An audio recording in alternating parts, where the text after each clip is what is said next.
Sa oras na 15 minutes after 7 o'clock in the morning, na-reverse sweep ng Zeus Coffee Thunderbells ang Akari Chargers sa PVL Reinforced Conference.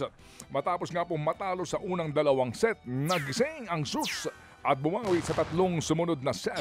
Final score 23-25, 22-25, 25-23, 25-12 at 15-7. Kasunod niyan, tanging ang Thunderbirds na lamang po ang undefeated na koponan sa liga. Nagpakawala po ng 33 puntos si Import Ana Dibier para pangunahan ang comeback win. Samantala, nilampaso naman ng Capital One Solar Spikers ang Chocomucho Flying Titans sa isa pang laro. Dinala ni star rookie Bella Belen na mga clutch na puntos para sa 25-23, 26-24, 25-19 na panalo. Player of the game si Import Alexandra Bitsenko matapos ang 17 puntos para sa Solar Spikers.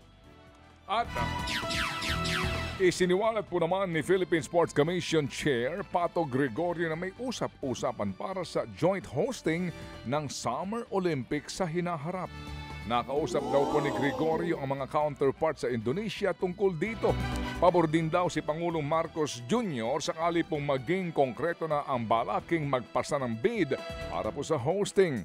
Hindi pa po nakakapag-host ang kahit na ano pong bansa sa Southeast Asia sa kasaysayan po ng Summer Games. Sa Los Angeles po sa Amerika gaganapin ang susunod na Olympic Games sa 2028. Samantala, suspendido sa isang laro ang De La Salle Green Archers forward na si Voris Marasigan dahil po sa isang disqualifying foul. Yan ngay matapos niyang suntukin sa tiyan ang big man na si Omar John sa laro po ng La Salle kontra sa NU Bulldogs noong linggo.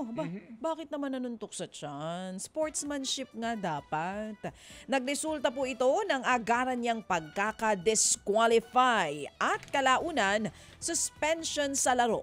Sakop ng one-game ban kay Marasigan ng laro kontra sa karibal nilang Ateneo Blue Eagles on November 9 sa linggo. Andun ba sa video? Sinuntok sa tiyan, ano? Oo. Sinikmuraan. Ay, asan? Ayun, oo. Asan na yun? Ayun, oo. Binigyan ng isa. Ay, naku po! Ayun, ang laki pa naman, buti hindi gumanti. Oh. Pag gumanti yan, boy. Parang nahuli yung arte. Di ba? Parang nahuli yung... Parang late nag-react.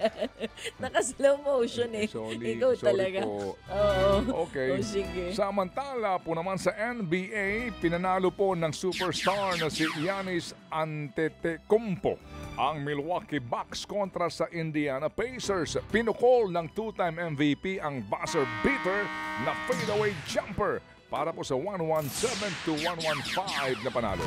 Nagtala po ng 33 puntos at 13 rebounds si Greek Freak. Ito ay kalimang panalo po ng Bucks sa 7 laro.